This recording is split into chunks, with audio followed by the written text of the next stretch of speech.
tudd Mansour Diop nekk conseil municipal fii ci mairie bu Darou Khoudoss mais aussi itam di yëngatu ci wàllu enseignement nekk professeur fële ci lycée bu Lam-Lam donc di doomi dëkk bi di doomi gox bi ñu ngi xamal son excellence président de la république ni ko gox bi di goxu Diogo d'abord ñu ngi koy sant ci ay réalisation yoo xam ne bi mu fi toogee ak léegi wax dëgg yàlla gis nañu ni am na ci ak nguuram te ñu bénéficié wu ci lu ci mel ni électrification am na ci ak yeneen yi nga xam ni jëm na ci wàllu développement wante nag dañuy wax ni daanu dajul suuf ba tax na dañuy ñëwaat di dagaan di tàllal suñu loxo itam di ko wax ni njàmbat yi tey la gën a bëri surtout nag lu jëm ci wàllu route bi nga xam ni moom mën naa ni sax mooy objectif principal bi tax ñu woote ci loo xam ne bi ñu ko defee rek léegi yàggul waaye gis ngeen ni mu mel yéen mi ngeen di ñëw ci ngeen jaar mu doon loo xam ne lu naqari la ci xol non seulement waaye itam population yi dañ ci am ay mbetteel yu mag a mag ñu daal ni nag nañu yuuxu ñu dégg ñu xam ni loolu lu ñu naqari la te bëgg nañ ñu corriger ko nu mu gën a gaawee su ko defee itam axe yooyu nga xam ne mooy Mboro Diogo Lompul même situation la nga xam ni doy na waar ñu ngi ci attirer attention moom président de la république mu agir ci nu mu gën a gaawee ni ko doon itam son excellence ba tey ñu ngi ñëwaat di wax ci maanaam entreprise bi nga xam ni moom moo ko réalisé gis nañu ay route yoo xam ni wax dëgg yàlla defar nañ ko mu gën a maanaam yàgg route bii nga xam ni matul sax 5 ans wala bu ko matee ci lay yem kon ñu ngi attirer sa attention ci entreprise bi nga xam ne moo tudd SOSEC ni ñoom itam li ñu fi def wax dëgg yàlla jar na ñu daal di def audit nu mu gën a gaawee xool lan moo tax route bi nga xam ne yàggul nekk ci état bi mu nekk bu ñu jógee ci loolu daañu wax itam axe Mboro Diogo ak Lompul même chose moom moo ci nekk mooy ni mu nekkee ci état boo xam ni état bu doy waar la loolu itam ñu ngi koy wax pour ngeen bàyyi ci xel waaye itam ki nga xam ni moom moo nekk ministre des infrastructures te moo yore wàllu lépp lu jëm ci maanaam yoon yi ñuy jaar di dem ak dikk kooku itam ñu ngi attirer attention am nga xam ni yoon yi ñu leen tuddal doy na waar te bañ ko defa rek léegi yàggul te itam gis ngeen fi mu toll jaar ci neexul monsieur le président ñu ngi profité ci occasion bi di wax ni malgré li nga xam ne ci ay ressources am nañu ko mu jëm ci wàllu mbay mu jëm ci wàllu napp mu jëm ci yeneen secteurs yoo xam ni tey ñu ngi ciy yëngatu gis nañ ni suñu gox muy Diogo ak li ko wër dafa am problème tey bu ñu waxee mbay mën nañu wax lu mel ni chambre froide nga xam ni tey boo bayee da nga ko cee war a mën a denc pour bañ a wanteer mën nañu ak marché bi ni mu mel waaye loolu gis nañ ni amu fi te loolu yitte woon nañu ko su ko defee itam ci wàllu yoon yi ba léegi fu mel ni Diogo Mexe Mbaba garage ak fu mel ni Ségal Daaru Diouf ak Andal Sanci ak Mboro Neylu ak Daaru Salaam Diouf gis nañ ni foofu ay kilifa yu mag ñoo ko dëkkee waaye itam am fa accès wala nga fay dem léeg-léeg dana jafe te comme ni ñu ko xamee ak programme yi nga xam ne yaa ngi koy liggéey ci wàllu modernisation des cités religieuses nga xam ni fépp fu kilifa diina nekk yaa ngay fexe ba ñu mën leen a jot waaye itam ñu mën di nemmeeku seeni talibé ñu bëgg ñooñu nga dugal leen ci programme yooyu incha allah ak nu mu gën a gaawee parce que foofu itam ay nitu diina ñoo fa dëkkee te itam ñu amal gox bi njariñ lañu ba tey itam ñu war a mën a lim ci wàllu dëkk yoo xam ni wax dëgg yàlla ba léegi benn amu ci courant donc ñu mën cee wax dëkk bu ñuy wax Àndal Daaru Géey Daaru Njaay Daaru Salaam Cuun Daaru Juuf Sanci Nguy Yewat ñu gën koo xam ci Daaru Bey Daaru Salaam Wadd Njàllo Njeey Kaw ak Njeey Suuf Caar ak yeneen village yi nga xam ni xëy na ñu ngi ci gox boobu te tudduñu leen lu mel ni Mbetet itam 1 ca la bokk ak Mbetet 2 ak Diogo sur Mer muy Diogo Géej nga xam ni digganteem ak fi ñu nekk di fa waxee tey daanaka mën nañ ñi bu ma dee 5 kilomètres wala 7 kilomètres ci lay yem mais nag lu boole ñaari gox yi loolu yàgg nañ di ko jàmbat muy benn route boo xam ne dafay taqale diggante Diogo sur Mer ak gox bi nga xam ni tey mooy Diogo su boobaa lépp lu ñu fa amee ñoom ci wàllu ressource halieutique mooy seen napp ak yu mel noonu danañ ko mën a teel a indi ba du yàqoo ci seeni loxo loolu itam ñu ngi la koy bàyyiloo xel monsieur le président ba tey ñu ngi dellusiwaat di wax ni suñu licenciés yi nga xam ni wax dëgg yàlla muy cri de cœur bu mag a mag te yaakaar naa ba léegi du ñu deñ ci di ko jàmbat di ko wax nañ ko partout te mooy ay njaboot yoo xam ni kenn ku nekk fa nga nekkoon mën nañ ni xëy na kenn nga waaye wecc nga ñaar fukk wala fanweer parce que Sénégal ak ni mu bindoo xam nañ ni kenn mooy liggéey waaye day yóbbaale ñu bëri booba ak léegi gis nañu ni wax dëgg yàlla yuuxu nañu fu ne wante soxla nañu sa ndimbal sa taxawaay xam nañu sax ñàkkuloo ko yëg waaye itam ñu wax rek ni lépp loo xam ni mën nga ko ci gaawe ci loolu nga waxtaan ak autorités yi nga xam ne ñoom ñoo yilif GCO parce que ñaari entreprise yooyu ak CIS ñoom ñoo amee wàllu woowu nga xam ni tey ca la licenciement ya xewe ba tey itam ñuy dellu siwaat ci wàllu njàng mi parce que ku bëgg a développer réew itam faa nga wax njàng am nañ fi sayam boo xam ni booba ak léegi gis nañ ni xale yi léeg-léeg ku ci am BFEM dana am problème fu mu yeggalee njàngam am na ci ñoo xam ni ren ñàkk fu ñu dem jàngi moo tax ñu arrêté te CM bi mi ngi fi sorewul nga xam ni mën nañ ko ériger def ko lycée donc nag en tant que ñoo xam ne ay secteur éducation ci la ñuy yëngatu xëy na moo tax ñuy attirer sa attention ci loolu bu amee suñu doom yi dana tax ñu mën a teel a xam fi ñu yeggale seen jàng waaye itam du ñu bàyyi école bi kon lycée technique bi itam comme ni ñu ko waxee sànq ci bu ñu defee CM bi mu nekk lycée waaye itam lycée technique parce que ku wax lycée technique di nga wax formation professionnelle ndax entreprise yi nga xam ne ñoo ñu wër léeg-léeg prétexte bi ñuy jël mooy yéen da ngeen amul maanaam main d'œuvre qualifiante wala da ngeen amul ay diplômé nangam yooyu nag pour dindi ko comme ni ñu ko waxee ci biir sànq ci wàllu tubaab da ngay jàppale askan wi ci ñu am lycée technique nag wuyu na turam te mooy lépp loo xam ne dañ fay yëngatu pour xam-xam boo xam ne ku ca génne daal di mën a liggéey ci nu mu gën a gaawee incha allah loolu itam ñu ngi la ci bàyyiloo xel parce que loolu bokk na ci li nga xam dana dimbali dëkk bi monsieur le président ginnaaw bi yooyu jàllee gis nañ ni am na benn vieille doléance mooy njàmbat lu yàgg loolu itam mu bokk ci gën a yitteel gox bi te mooy boole Diogo ak Fass Boye def leen ñu doon commune dañu nekk ci jamono boo xam ni tey bu ñu la waxee ni ñun goxu Diogo pour ñu wuti benn extrait de naissance dañuy paas lu jege 1000 francs wala 2000 dem jëlee ko foo xam ni digganteem ak beneen commune ba daanaka 150 francs moo koy paas kooku yaakaar naa kuy wax ci décentralisation xam nga ni lu ñu war a corriger la donc nag c'était des actes politiques te comme yow itam wax dëgg yàlla yaa fi nekk loolu ñu ngi la koy jàmbat te yaakaar naa ni doléance bi agsi na fi mu war a agsi parce que autorités yi jot nañ ci fi nga xam ni foofu la ñuy daaneel suñu kàddu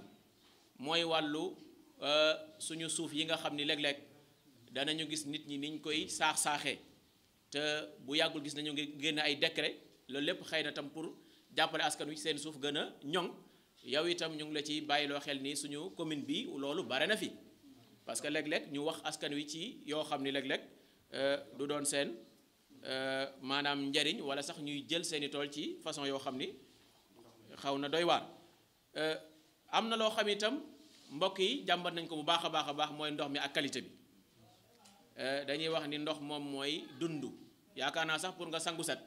wala nga jàpp wala nga mën a jaamu yàlla ci façon bu mën a doone faaw nga am ndox wante nag fii moom yëfi dafa doy waar dem nañu sax ba nga xam ne suñu jigéen ñi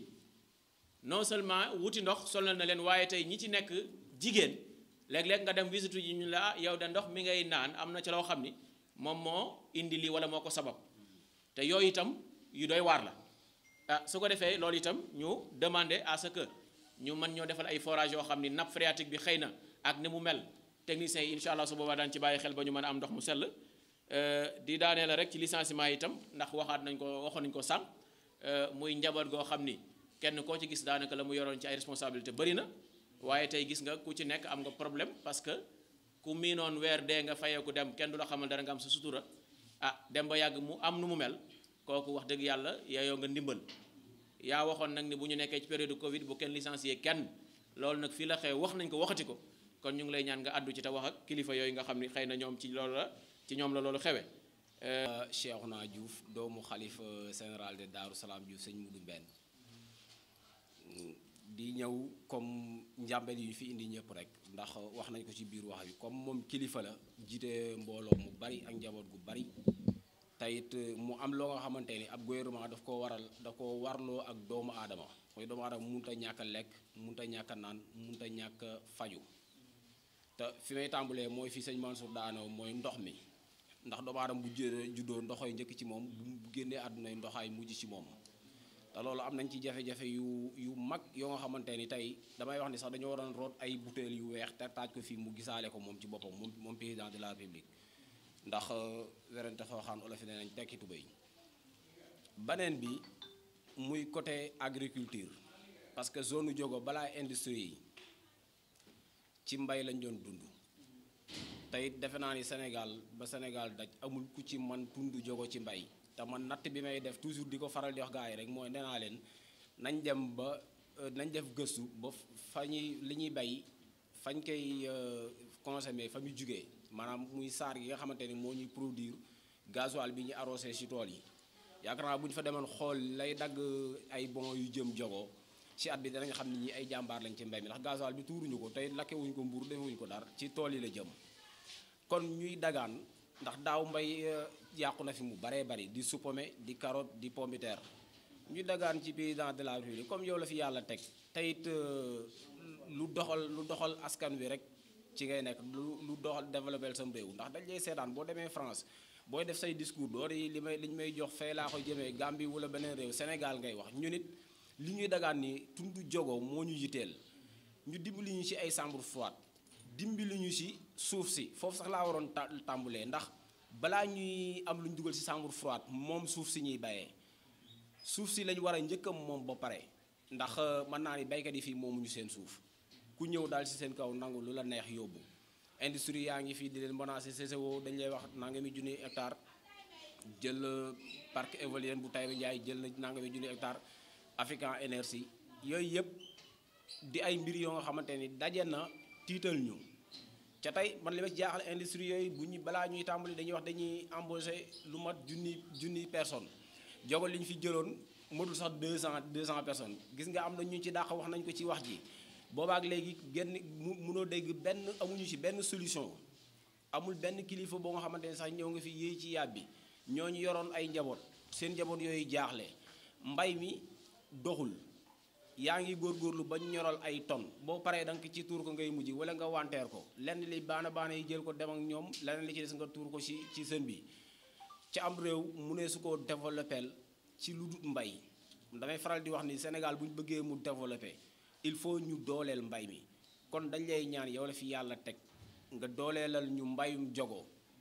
industrie yi fi nekk xale yi ñu jotee embauché ndax ñëpp mënuñoo dem liggéey foofu ñëpp it mënuñoo dem bay mais bu dee secteur bu nekk ña cay yëngutu ña nekk ca napp ga dooleel nañ leen ña nekk ci industrie yi dooleel nañ leen ña nekk ci commerçant yi kasaalika mbay mi kon jàmm dana am waaye nag sonn nañ tey it nit bu demee ba yuuxu ça veut dire daa sonn xar sax di nga koy yar ba ci yàgg mu ñëw mbëkk la bu boobaa xoolal am na loo ko doon joxatoo ko kon daal ci tënk comme yow la fi yàlla teg tey ñun dañ lay ñaanal nga réussir sa mission di ñaan yàlla it feebar mbas mii fi nekk suñu borom jëlee ko fi 2020 bi daal yàlla na doon loo xamante ni bii ni lu ñuy fàtte la fekk la ñu koy fàtteloo mooy 2021 bi yàlla na fi yàlla jëlee mbas mi bu boobaa nag askanu Diogo it seen point de presse bi ñu defoon jëmale ko ci yow ñu gis ni jàppale nga leen ci jàppale goo nga xamante ni danañ ñun suñu 2021 bii neen waaye rek askanu Diogo moom sonn nañ ndax amuñu ndox mu baax amuñu yoon bu baax amuñu hôpital bu baax bu fekkee rek dañoo bokkul ci Sénégal it ba tey ñu ni yéen bokku leen ci Sénégal ñu xool fan lañ jëm maa ngi jégalu bu baax a wax ci kàddu gi. Mamadou Bala conseiller municipal secrétaire général mouvement ànd taxaw suñu gox section Diogo. Le mouvement ànd taxaw suñu gox section Diogo profite de ce point de presse pour présenter ses vœux de bonne et heureuse année 2021 à tout le peuple sénégalais, particulièrement aux populations de la zone de Diogo. Le mouvement ànd taxaw suñu gox se félicite et tient à remercier l'État du Sénégal des réalisations effectuées dans la zone de Diogo, particulièrement dans le domaine de l'électricité et des infrastructures routières. Cependant, malgré tous les efforts déployés par l'État, la zone de Diogo souffre toujours des difficultés liées à l'état défectueux de ses pistes, particulièrement le tronçon Mboro-Diogo, Diogo-Lompoul. Ainsi, le mouvement ànd taxaw suñu gox tient à attirer l'attention de l'État du Sénégal et de toutes les autorités concernées sur le sabotage et la mauvaise qualité des travaux de l'axe routier Mboro-Diogo, long de 20 km, et Diogo-Lompoul, 25 km, exécutés par la société Sogec en 2014-2015. Excellences, Monsieur le chef de l'État, les populations dénoncent et digèrent mal le sabotage et la détérioration rapide 5 ans après livraison des tronçons routiers Mboro-Diogo et Diogo-Lompoul, pendant que l'axe routier Mboro-Bayakh, exécuté dans le même programme, ne souffre aujourd'hui d'aucune anomalie. Il en est de même avec l'axe Lompoul-Kébémer, construit vers les années 2000 et qui jusque-là est dans un excellent état parce que très bien construit.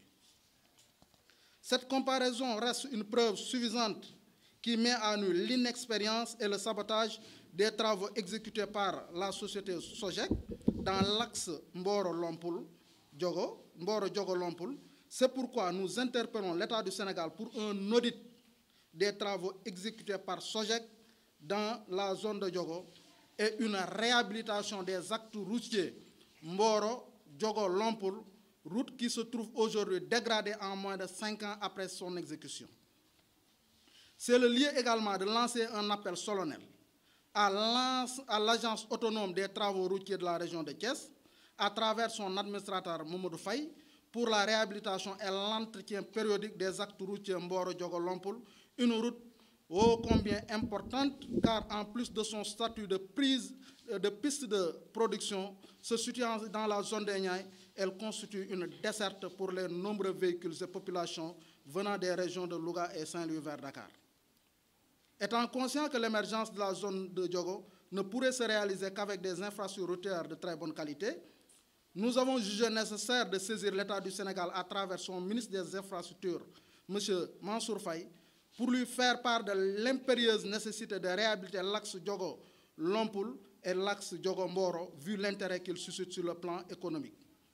À cela, il faut ajouter l'urgence de désenclaver la zone de Diogo-sur-Mer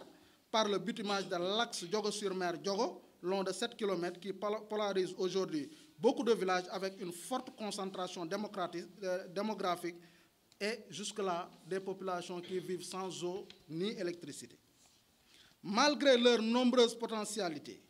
liées à l'activité économique et halieutique, les villages du littoral, de Kayar à Saint-Louis, dans la grande majorité, sont dépourvus d'électricité et d'eau potable, car oubliés et laissés à eux-mêmes. Ces braves paysans et pêcheurs voient chaque saison leurs produits pourrir, faute de pistes d'évacuation. Il en est de même pour l'axe Diogo-Mekhe-Baba Garage, dont les travaux ont démarré depuis quelques années, mais aujourd'hui peinent toujours à être achevés. À cela, il faut ajouter les tronçons routiers Ségel Darou Diouf, Andal Sanchi et Mboro Neylou Darou Salam Diouf, dont le terrassement a été démarré. En plus de l'accès difficile, certains de ces foyers religieux ne sont pas toujours électrifiés. Monsieur le Président, ces localités abritent des chefs religieux qui méritent appui et soutien, et le bitumage de ces pistes pourrait faciliter l'accès des fidèles vers les foyers religieux, Pour ce qui concerne l'agriculture, nous tenons à rappeler au ministre de l'Agriculture l'urgence de doter la zone de Diogo de chambres froides, comme promis depuis 2 ans par l'ARM, pour endiguer la mévente et le pourrissement des produits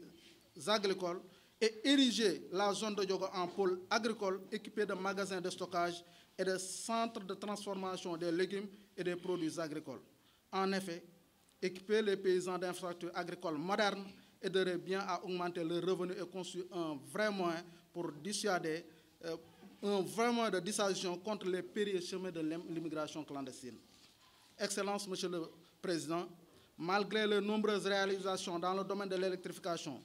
certaines des populations de la zone de Diogo et du littoral sont toujours privées d'électricité. C'est pourquoi nous voulons lancer un appel solennel pour l'électrification des villages de Darou Diouf,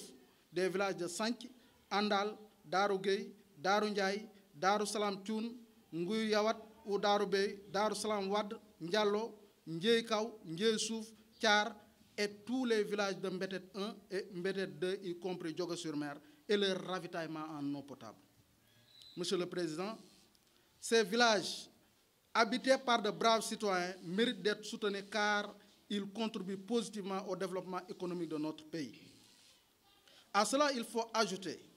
l'insuffisance et la mauvaise qualité de l'eau des forages de Diogo, Fass Boye et Darou Salam Diouf, qui hantent le sommet des populations. C'est pourquoi nous sollicitons la construction de nouveaux forages dans ces zones pour augmenter leur capacité de pompage, un système de filtre pour rendre l'eau potable, l'extension et la connexion au réseau hydraulique des villages non encore ravitaillés en eau. Monsieur le Président, permettez-nous de vous signifier